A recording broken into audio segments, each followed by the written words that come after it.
Малко фоната. Ти си зумал бе, човек. Добре, нека да започна.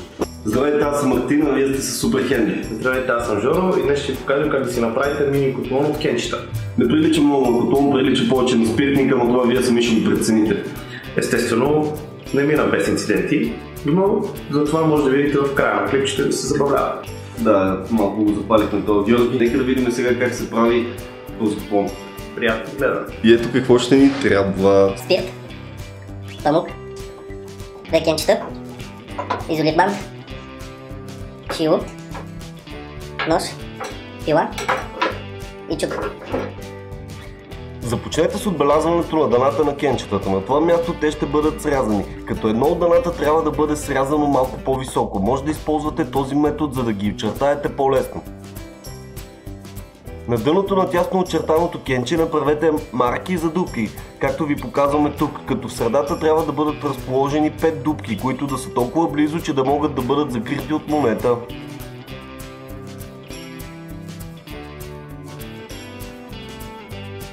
Направете дупките с шилото. Може да използвате също така чук и малко пиронче за пробиването на кенчето. Изрежете кутийките с помощта на ножа. Ако имате налична, може да използвате и ножица за метал. В по-високо изрязаният елемент без дупките поставете памука. Натъпкайте го добре, така че да попие повече спирт.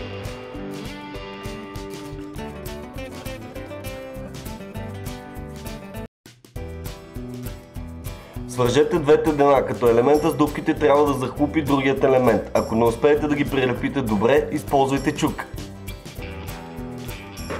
Изрязаната страна може да изпилите с пила, а след това да я облепите с изолират бант. Ако имате силикон, е по-добрият вариант за изолация. Препоръчваме да държите изделието в керамична чиния. Вече може да сипете спирт през отворите, трябва да го напълните добре, че да може да се запали по-лесно. Също така разлейте малко върху самия спиртник, за да можете по-лесно да го запалите.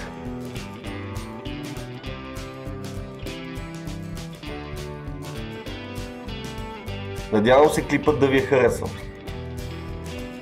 И както обещахме, вижте гафовете след клипа.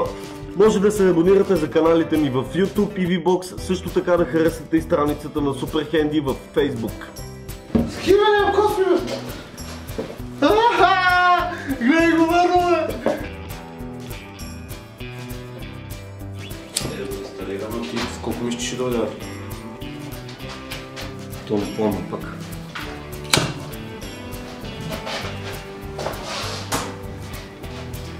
Я съди.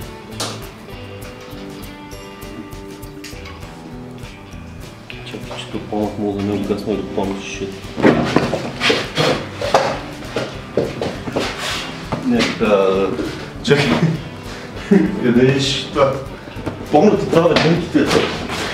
Помните това веденките. Какво стана? Какво палихме се, какво? Това боли ли сега? Това боли ли сега? Спирта не е хубаво. Абе, Марти, дай чашка, къде е чашка? Марти, Не, дай първо това.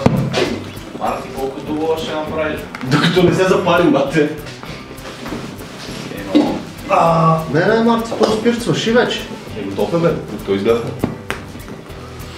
Скиване,